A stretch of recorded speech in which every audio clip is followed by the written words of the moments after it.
I waffled back and forth on making this video for a while, just because it's a little more personal and a little bit different from everything else I've done on this channel, but I thought that it was important, so I decided to do it anyway.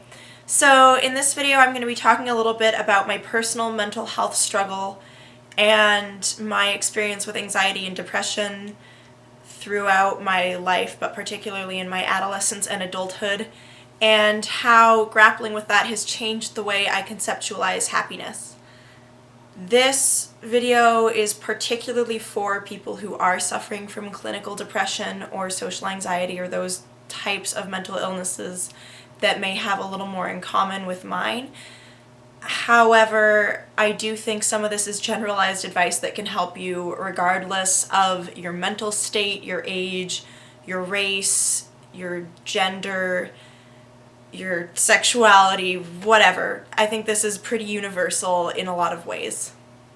So, I was diagnosed with depression my freshman year of high school, and I've been off and on different medications. I've self-medicated with marijuana. I've done lots of other things to try and manage it, and some combination of medicine and marijuana, honestly, so far has been the most effective. But I think what really changed was my outlook, and I was talking with a friend the other day, and it kind of crystallized all of the things that I had been thinking about in a way.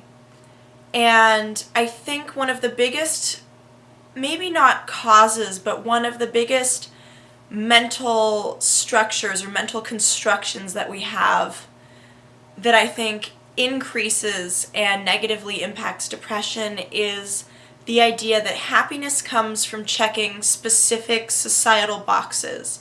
These boxes differ based on your community, your age, the people in your life, things like that, but there are always boxes no matter what country you go to, no matter who you talk to. There's always going to be some level of societal expectations and an urge to conform to those expectations, and a feeling that if we meet those expectations, maybe we'll finally be happy. And that's the thing, is this idea is ultimately holding your happiness hostage until you meet some kind of predetermined goal or checkpoint or accomplishment so that you've earned being happy. Don't get me wrong, I am totally in support of working hard and earning what you get. However, and this is a pretty big however, most of the things that you're capable of earning and getting and going out and doing don't in and of themselves produce lasting happiness. They can make you happy temporarily, and they can, I would say, contribute to a mindset that's already there. But the fact of the matter is you can have everything and still be depressed and still be unhappy. I think the entirety of BoJack Horseman is basically that, the TV show. But I think you can also look at real life examples like Robin Williams. He's probably one of the only celebrity deaths that actually brought me to tears. Just the fact that he killed himself when he was so loved and so successful, and he had everything that everyone thinks that they want, and he was still so unhappy he took his own life. So I think that really makes it obvious that happiness, like we've all been talking about forever, is so much more than checking any of these individual boxes. But I think that when we don't explicitly recognize that we have that mindset, it's almost impossible to bring ourselves out of it. I notice this mindset is particularly prevalent among women of size, but I think this also applies to any person who is not attractive by conventional standards. I'm not saying you're unattractive, but there are certain features and certain attributes that society in particular tends to shame or be really unkind about. And people who have those attributes often think that they'll be happy once they get rid of them. I'll be happy once I lose weight. I'll be happy after I get a nose job. I'll be happy when I do something with my hair. I'll be happy when I do this. It's just like how And I think this one actually hits men more particularly than women, although I think it does also really hit women, is this idea that you'll be happy once you find a significant other. The only thing that's missing in life is a partner, and then everything will be great. And I think part of the problem with those things is that we set ourselves up to fail by thinking that that is the epitome of what will make us happy. Once we get this thing, that'll be it. We won't want anything anymore. We'll just be happy. But that's not how people work. You're always going to want something more, and there's always going to be the next day where that thing that made you super happy, that needs maintained. That thing that made you super happy, that takes work that you have to do consistently. And even then, it's all impermanent. You gain the weight back, you wrinkle and you age, your partner leaves you or they eventually die. So if you pin your happiness on any one external attribute or one external characteristic or one external thing, you are anchoring your happiness to something that isn't necessarily permanent and isn't entirely in your control. What is entirely in your control is your outlook and how you choose to treat yourself. And ultimately, this video is really more than anything else about self-care. And I think the most simple act of self-care is not to be an abusive jerk to yourself. And again, at this point, I am specifically talking to people with depression, because for a lot of us with depression, it does come with this sense of self-loathing that is really hard to grapple with. Everything in your life can be totally perfect. Everything in my life is super swell right now. I have a great job that I love with coworkers that I enjoy. It pays me enough for rent and also to afford to do silly things like this. I have a wonderful boyfriend who I've been with for almost 4 years. My parents are together and wonderful and love me. I have a great little brother. I have 2 great big brothers. I have a lot of wonderful family who are more extended family, and I have a lot of great friends, and my cat's really fucking cute. My life is totally fine. Everything in my life is great right now. Everything's great in my life most of the time. I'm a ridiculously lucky person. But sometimes there's this just overwhelming feeling of self-loathing and kind of a hollowness. You almost disassociate a little bit and kind of wonder if you're really you, and you feel like you're sort of just observing your own life. It's really strange.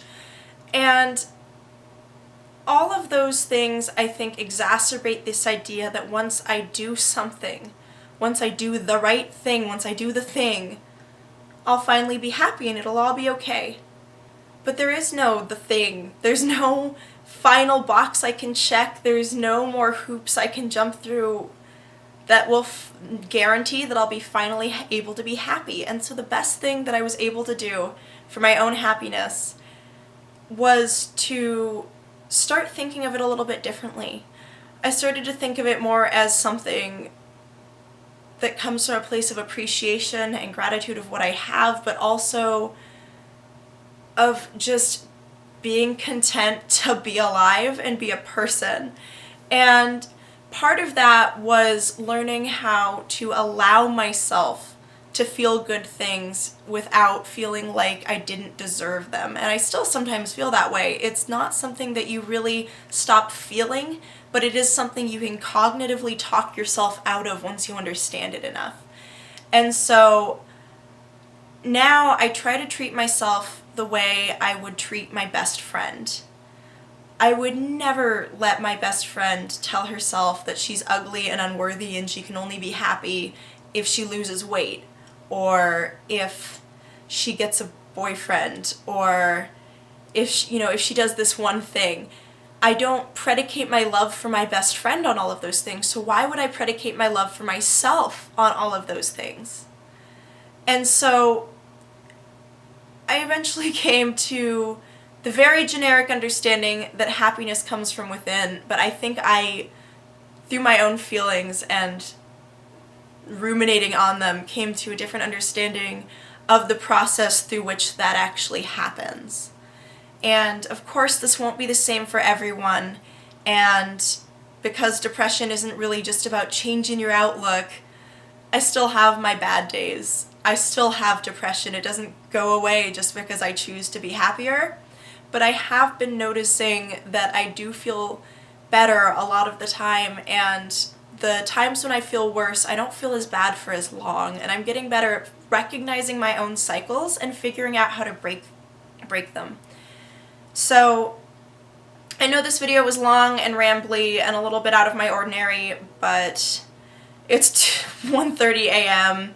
and I've been thinking, so I thought that I would share it with you guys. I probably won't post this for a couple of days, but I wanted to get it out while it was fresh in my mind. So, happiness comes from within you, obviously. Be your own best friend, because even if you're lucky like me and you have an amazing best friend, they won't always be there every single time you need them, and being your own biggest fan instead of your own biggest critic, without being an egotistical asshole, of course, is a wonderful and marked change and can lead to a lot, I think, of long-term healing if you focus on it in the right ways. There's no such thing as a magic bullet. You'll probably still have whatever mental health issues you have, but at least you'll be able to think of them a little bit more constructively. But maybe I'm just crazy and I don't know what I'm talking about. So if you agree or you have any better tips on how to battle depression like a boss, please drop them in the comments section down below. If you like my videos, like and subscribe. If you don't, I'm sure you'll tell me. So that's everything I have for you for now. Auf Wiedersehen.